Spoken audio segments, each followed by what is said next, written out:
Managers meeting. Blue Jays manager John Schneider sitting next to us right now in Orlando, live at the winter meetings. Schneid's good to see you, man. Thank you. Good to be here. Good seeing you guys as always. Do you see who they put in the middle of the managers meeting? Do you see who they put the last one right in the middle? Big Tony. Yeah, like the best looking manager in baseball. Like they're like, oh look. It's tough to be in the same room with that guy. I just met him for the first time, and I was kind of like, cowered away quickly. Just didn't want to look at him too long. Did you say, "Hey, rookie," to like a third of the room? Yeah, what's up, Brooke? Welcome to the big leagues. No, well, you could do that with Butera. You could do that with. There's a whole bunch of them. There's a lot of new guys. I feel like not the new guy now, kind of a little bit. So it's nice to get to know these guys too. I think Tony's doing obviously cool stuff with Tennessee, and really well respected. So anxious to kind of get to know him a little bit. How are you feeling after your October? I'm tired. I think I'm at the point now where you're kind of past the obsession of looking at everything and being disappointed, and you kind of look back at all the good that we did do. 94 wins compared to 74 the year before. Winning the AL, winning the division, so many cool stories. And I think just, being really, really proud of how we kind of raised the level of expectation and standards with the Blue Jays, and on to 2026 and how we can get back there. All right, so that's going to lead me right to my question. We had Hinch on yesterday, and yeah, they lost an epic series to the Mariners, who you guys went on to beat. When did you get over it? Because I asked him, I said, when do you get over it? He goes, you're thinking I'm over it. Right. And he didn't even get as far as, you guys were inches away from having everything. I got asked that yesterday, and I don't think I'll ever get over it. I think that the only thing that gets you over it is getting back there and winning it, but I think just I'll think about that series and that team and so many crazy plays forever, so you kind of take a lot of pride in being part of it and being able to manage that. I tried to really take in the days and the moments before the game started and just appreciate where you are. So in terms of getting over it, I think it'll just be with me kind of forever. What moment is it for you? Because in 14, we lost Game 7 with Alex Gordon on third. For me, it's the Joe Panic moment where he dove back up the middle to stop to start a ground ball double play. Like, I think about that as much as I think about Gordo hitting a triple in the left center field gap. What's the moment for you when you think about the loss? Because that's what it is. It's a loss. Right. What you think about? The one I always go back to is bases loaded in Varsh and the ground ball to Rojas. That's what I always go back to. Like, would be lying if I didn't say, you wake up in the middle of the night thinking about that play. I still do, not, every week, but maybe every couple weeks at this point. But there were so many other things. It was so weird to have that play not go your way, by a matter of inches. And then 20 seconds later, kind of the same thing happens when Ernie hits the ball to left and Pages and Kike, are running into each other. So in your mind, you're expecting a different outcome. You're expecting that ball to drop, or you're expecting, a wide throw home, and none of them really happened. So you just find yourself in this moment of, wow. And then you kind of you have 3 minutes to readjust and get back to the next inning. But those, obviously, because they were the last, images really for us that we had a chance. And so many things, though, going back to Game 6 with the ball getting stuck in the wall, and the 18-inning game in Game 3. There's just so many, but I think the ones that just were the last ones is what sticks out to you. All right, so in spring training, you go over things that are going to help you guys win the World Series. That play you just talked about, the Dalton Varsho play, is there anything in spring training that's going – obviously it's going to be brought up. People are going to be like, ugh, that are still there. Is there anything that will change as far as the approach to that play, how you guys will approach it, and from the Isaiah Kiner-Falefa base running?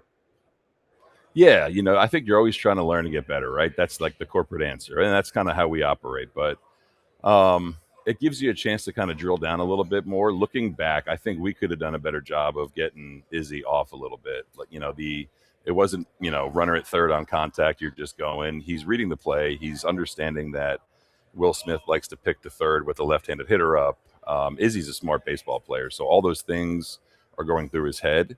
If anything, just kind of drilling down a little bit more. And the odds of Varsh, I think, lining out to third are very, very slim. So giving himself a little bit more room off the bag, and maybe that's the difference, So I think all those things you as bad as it was in real time and as it will be forever, you say, what could you do different? I think that's the one thing, that we could have done a better job for him to give him the freedom to get off a little bit. But I know he's gotten the brunt of it, man. And I hate that he's wearing it. I think the world of him as a player, and he's a smart baseball player. So that's it, man. If we can prepare a little bit more and just say, hey, if this situation comes up and it is Dalton Varsho against a right-handed pitcher, you can give yourself a little bit more room. I got two things on, and I hate to bring this up, but it was such a big thing. There was so much back and forth. He did it right. He didn't do it right. Carlos Febles, I've known forever, your third base coach. Did he tell him where to stand and where to start, right? Fine. That's neither here nor there. My thing is, you were a catcher. Mm-hmm. I was a catcher. Mm-hmm. I played in the World Series. I played in huge games. There's not a chance in holy hell he's picking that he is picking at third base with the World Series on the line, because all he's got to do is, if IKF doesn't go in and hits him in the back, they lose the game world. Over. Ain't happening. Right. And we had Max Muncy, and he said, "Oh, we had talked about it." Bullshit. Yeah. There's no chance that he is picking I saw up. Max say that. There's no chance that pick is happening. And then so that's fine. I get, all these things are going through your head. It's happening fast. But have you seen the new thing that teams are doing? The Tigers do it, the Rays do it, where there's a right-handed hitter, they take their guy on third and they put him in fair territory. And they have the runner actually take his lead in fair territory. And I asked why they do this. And Hinch drew me a diagram, but Joey Cora had already told me why they do it. And it's to get the third baseman off the line, because the chances of Dalton Varsho hitting a line drive to the third baseman are like almost zero. Right. Okay. But it makes the third baseman get off the line. It takes away the pick because the third baseman is too far away. And plus, when the third is a catcher, when you look down there and the guy's already you're got no lane to throw it. Yeah. So, and then it eliminates, let's say Varsho just hit a ground ball to third. You're kind of already in his lane to throw it home. Yeah. So have you seen that play? And now we talk about that like Kratz said in spring training. Yeah. I think that, there's always things that are just kind of counter moves to a move. You know what I mean? That's stuff that we have to kind of, take into consideration for sure. And it's really hard. Like, I agree with you. I would have been shocked if Will tried to pick him off at third. Listen, if Will Smith picks him off at third, I mean, you know what you say? You're like, you know what, dude? Great job, right? You got us. So it's like there's all these advanced reports, and it's like, okay, he does do that. I think just removing yourself from just the information and just saying, all right, where am I right now? Was that going to happen? Probably not. I think it's just how Izzy checks down. You know what I mean? His checkpoint. Just like, here's where I'm at. Here's where this guy is. But yeah, I've seen that play. I know the Tigers are really good at those things. We've seen guys do that. I saw guys this year even scoring from second, and they were just cutting so close. They are in the grass to try to make, a tough throw even tougher going into home plate. So those are, because of that play, we've definitely tried to dive into some of that stuff. You've seen Vladdy since you guys were both babies. You kind of came up through the minor leagues with him. The run he put together in the playoffs, is that the hottest streak? I'm even talking Fisher Cat, Dunedin Blue Jay Vladdy. Like, is that the hottest streak or the most locked in you've ever seen? And do you feel like maybe a little bit, if it had been his free agent year, it would have been a little bit tougher for him to lock in? But since he had security, you know what? That's where he was at. Starting with the security part, I think that when he did sign the extension, that kind of freed him up a little bit and freed up everyone a little bit. Like, hey, here's what we're doing right now, and here's what we're doing for the long term. So, yes, I have seen him as hot as that before. I've never seen him as locked in, and I noticed it even. We win the division, we got 4 or 5 days off, and we're doing workouts at the stadium. We're doing sim games and things like that.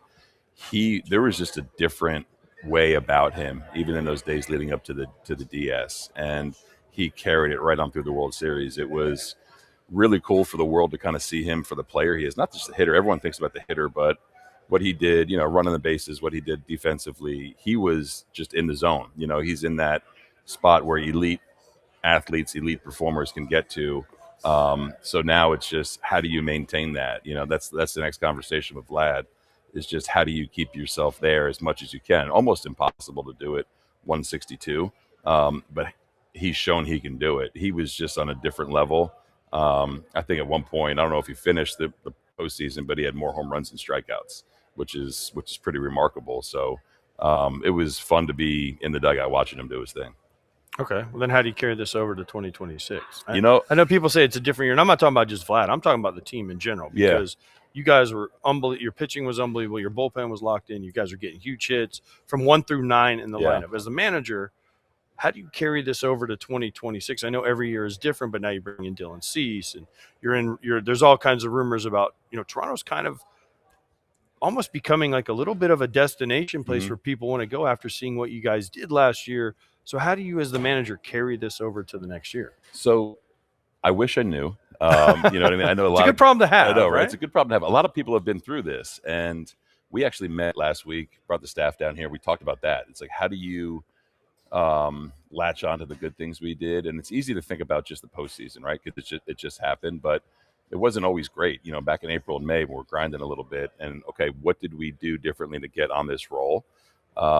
So I think I've said this a lot. I feel like this year we've been very aligned top to bottom, front office to coaches to players and down to the minor league system. So I think everyone's doing their part. And, Ross has gone out and he's added 2 really good starting pitchers already. He's going to continue to try to make our team better. But I think my job and the staff's job is to just really stay on these guys. These guys that kind of turned into household names, Ernie Clement, Madison Barger, Alejandro Kirk. They kind of, I don't want them, Nathan Lucas, I don't want them to feel like there have to be anything different. That's my big, I don't want to say concern, but that's my focus with these guys going into next year is just you have to continue to be who you are and be good at what you're good at. So that part we'll have to, I think, drill down on a little bit. And then just how did the culture get to where it got to? And what everyone saw, throughout the postseason was legit and real. The guys loved each other. They loved coming to the park. They pulled for one another. They didn't care who got the credit. So from that standpoint, we've raised that expectation. You can kind of say, okay, this is how we do things. And I do think it helped, teams kind of took notice and players kind of took notice. The feedback that I was getting and the outreach I was getting during the postseason from other managers and other players was phenomenal. So how do we just bottle that up and say, what were we doing when it was really good, and let's continue to do it? All right. Well, part of that culture was one of the reasons that Shane Bieber said, I'm going to pick up my player option. Now, from an outsider's view, and you can tell me which of these options is the case, he's either hurt and wants to guarantee this one next year, and so he might start a little later in the season. 2, this clubhouse culture is something that's never been seen before, and he would turn down $30+ million in the offseason. Or 3, you have pictures of him, and so it's blackmail, and you brought him back. So which is it? It's definitely not 3. Bees is pretty tight. He's pretty buttoned up. I think, it's a weird thing coming off of Tommy John, you know what I mean? And he did everything we could have hoped for and more. He really fit in really well, really quickly with our group. And when I say that too, it was players, it was staff, and it was, their wives and kids too. I feel like we do a phenomenal job of that. So everyone kind of felt at home. And as of now, I mean, Biebs is on track for opening day. It's anyone coming off that surgery and then pitching as deep into the World Series as he did, coming out of the bullpen in Game 7, we're going to be mindful of his workload, So whether there was some doubt in his mind, I'm not really sure, but in terms of talking to him now and getting ready for spring, we're just going to be mindful and kind of take it week to week on how he's feeling. But the expectation is that he's going to be ready for opening day. So I think it's a combination maybe of the first 2, him taking care of himself physically, but at the same time being really comfortable in the surroundings he was in. How real, before we move on, because I kind of hit on this and when we were doing our postseason stuff, with Tommy John guys, especially when they first come back, it's almost every other start, right? They have a really good start and they kind of and they lose it. And we asked him because we had him on. Yeah. And he kind of admitted it in a weird way, like, yes, when you have one really good start and the next one it's not the same, and then the next one's really good again, and then you can. So is that a real thing for guys that you've noticed with Tommy John? Kind of, yeah. It's up and down. His first start in Miami was like, I think 6 scoreless, punched out 9, no walks, and everyone says command comes last. Stuff is there, but command comes last. He had his command throughout the whole time he was back with us, and there were some ups and downs. And I think it's just you spend so much time on a routine, on a schedule. Here's where I'm throwing. Here's my side day. Here's my game day. You don't really have time to deload a little bit. You're just going. So that probably plays into it. We tried to give him and everyone extra rest as we got down later in the season, went to a 6-man at one point for a turn or two through. And you kind of never know. You know what I mean? To me, it's always the next year. Then guys are really feeling like themselves, and, you know, they have a regular offseason, not a rehab offseason, and hopefully kind of hit the ground running and get back to the Cy Young caliber pitcher that he has been. Okay, then let's talk about another one of your pitchers. There's a big story that came out not too long ago. A guy missed the World Series. Berrios. Yeah. Did you know? Did you understand? Because I know he was mad, but how weird is that? And then then you have a whole conversation about his teammates and what do they do. So how do you handle that going into spring training? You know, I think you handle it in the offseason. For one, I mean, Hosey's been so good for us, you know, and he was not happy moving out of the rotation. That was well documented, and he probably took a day to be pissed, and then, you know, said, okay, this is what's best for the team. And unfortunately, you know, goes on the IL. He had been battling that all year, and he's such a prideful guy in making his starts. So he was feeling it a little bit. And then when we were traveling back and forth to Seattle, you know, some guys stay back. He was one of those guys that stayed back. And then with the World Series, it was, hey, I need to spend time with my family. That's what we were told. We're obviously gonna, you know, respect that. And he's a big time family man.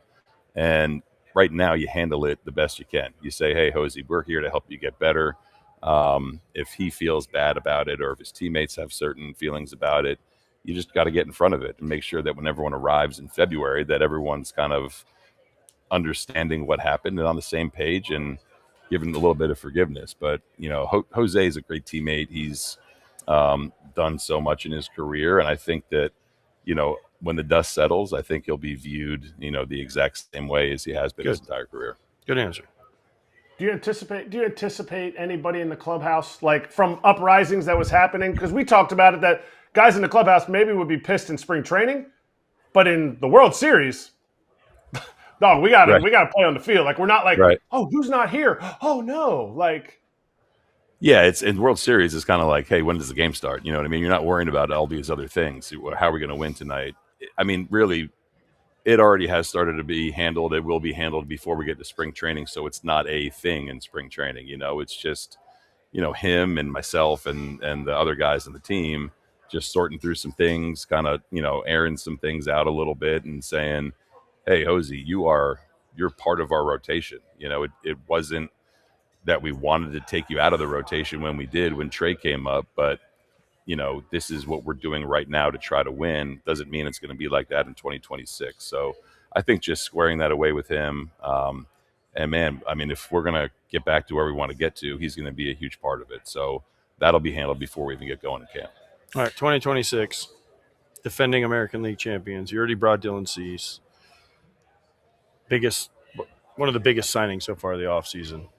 What's next for the Blue Jays? Do you have any say, or are you like, hey, I can't. I'm not going to name names, but there was a visitation though.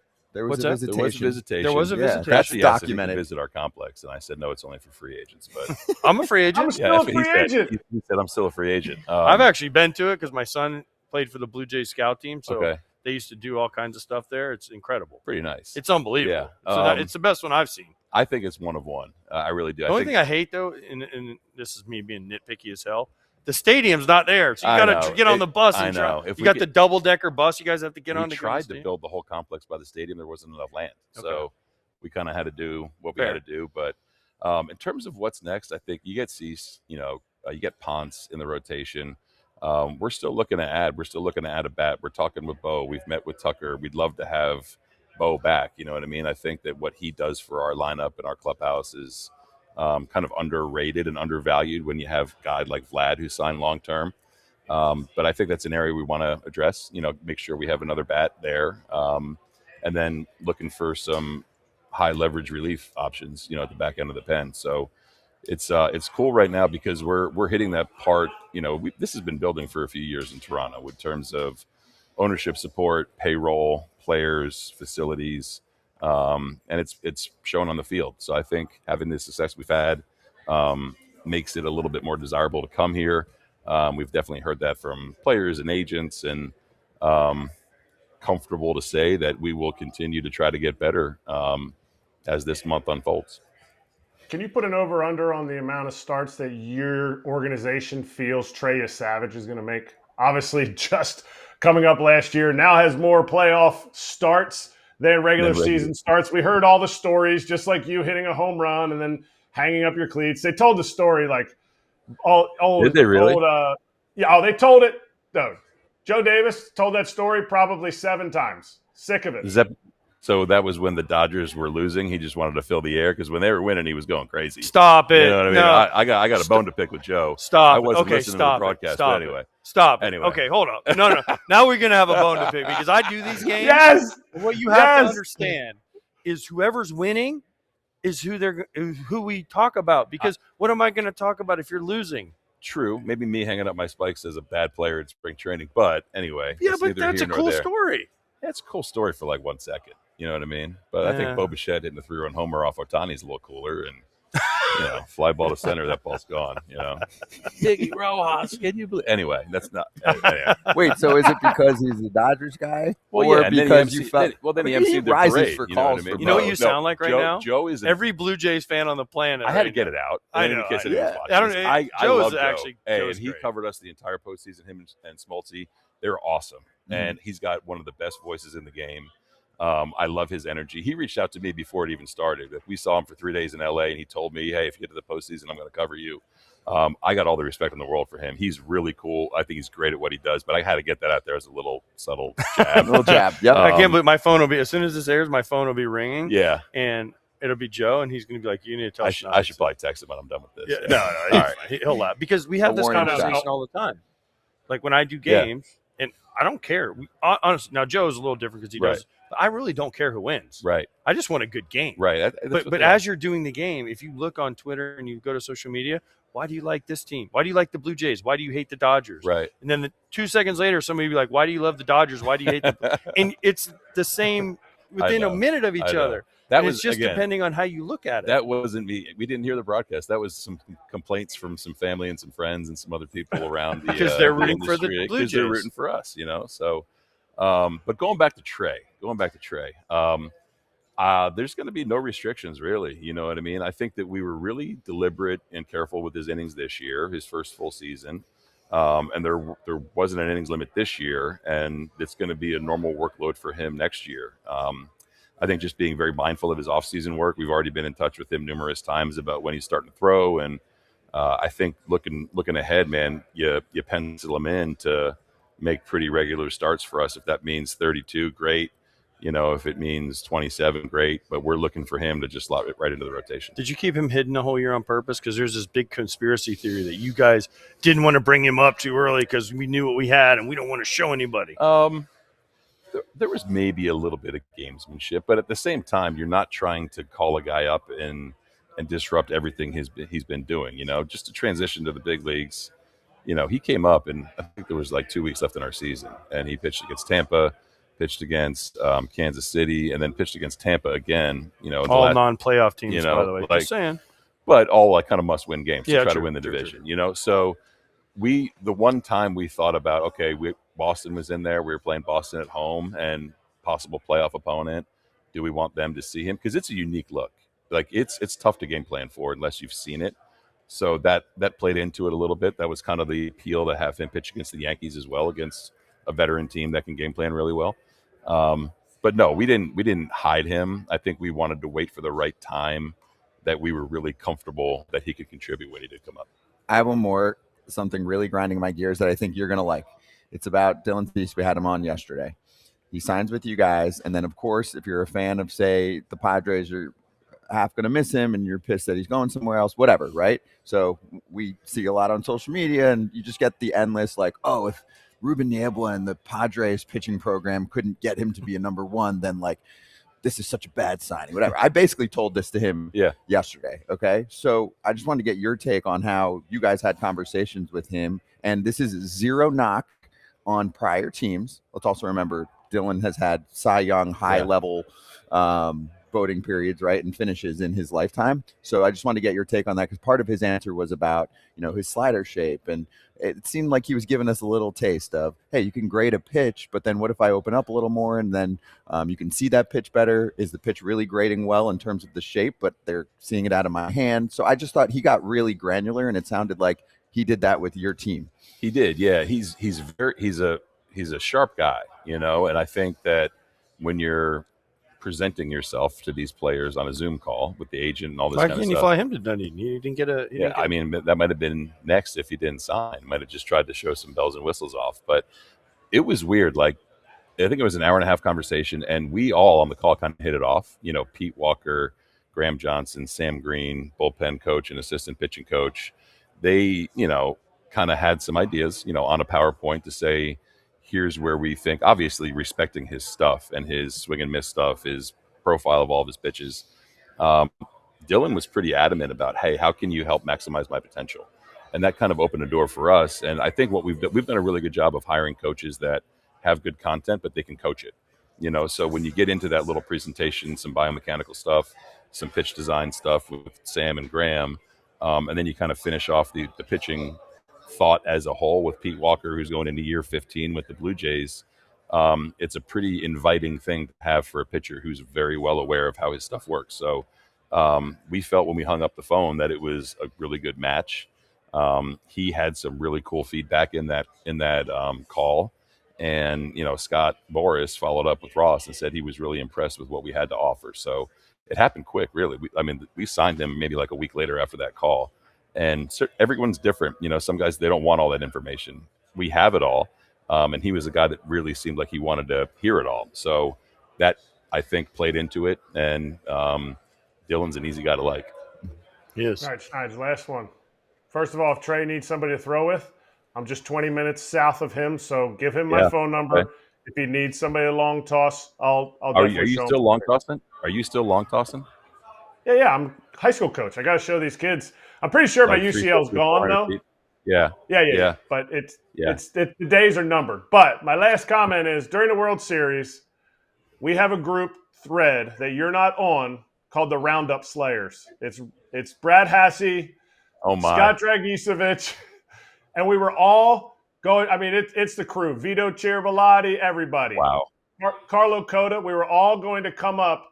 If you guys won the World Series, we were going to come up and surprise you at the parade. So just remember that when you're pushing the rest of the year, okay? Okay. All right. Well, that is a carrot at the end of the stick that is like no other to try to win it next year. Join in the parade, and if I do see you guys, there'll be some beers involved, and drinks will be on me. That was it. That pushes you over the top. Yeah, that's all I need right So wait, there. I want to know where your cleats are. Are they still hanging somewhere? Yeah, there's some backfield in St. Pete, somewhere. Field 3, St. Carlos Pete. Collado. What was his name? Carlos Field Collado. He got him. He took him and put him on. What was this guy? What was his name? Kratzy. Who? You said Carlos Collado. These are the A-ball was one of the teammates? guys used his name. Carlos These Cota. are A-ball double A. No, teammates. Carlo Cota. That's what I just said. Carlo Cota. Yeah, He took might have taken him. that plus Carlos Collazo from No. Baseball America. No. Jose Umbria took him because he was size he took black. everything. He was took size everything. standard. Jose, what size you wear? Standard. Yeah, I'll make it work. You give it to me, I'll fit it. Schneider, good to see you, man. Thanks for the time. Guys. Appreciate Great it. to catch up and see you after all that. It was awesome. a freaking hell of a ride to watch. Thanks, man. It's fun to be a part of, and hopefully we get back there soon.